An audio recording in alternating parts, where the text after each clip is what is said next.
নমঃ ভগবতে বাসুদেবায়। শ্রীমদ্ ভগবদ গীতায় শ্রীকৃষ্ণ তার সখাকে অষ্টাদশ অধ্যায়ে নৈষ্কাম্য সিদ্ধিকে তার সম্বন্ধে বলিতেছে।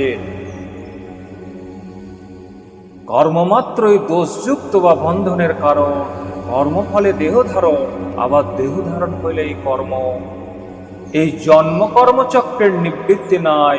সমগ্র আধ্যাত্মিক শাস্ত্রের মূল কথাই হইতেছে কি রূপে জীব এই কর্মচক্র হইতে নিষ্কৃতি লাভ করিতে পারে, তাহার উপায় নির্দেশ। সহজং কর্ম পন্থেয় সদা সামপি না ত্যজেৎ, সর্বারম্ভ হি দোষেন ধূমাগ্নিরবাবৃতা। হে কর্তেয়, স্বভাবজ কর্ম দোষযুক্ত হইলেও তাহা ত্যাগ করিতে নাই। অগ্নি যেমন ধূমদ্রাবৃত থাকে, তদ্রূপ কর্মমাত্রই দোষযুক্ত। আসক্ত বুদ্ধি সর্বতজিত আত্মা বিগত স্প্রিয়া, নৈষ্কাম্য সিদ্ধি পরমং সন্ন্যাসেনাধিগচ্ছতি।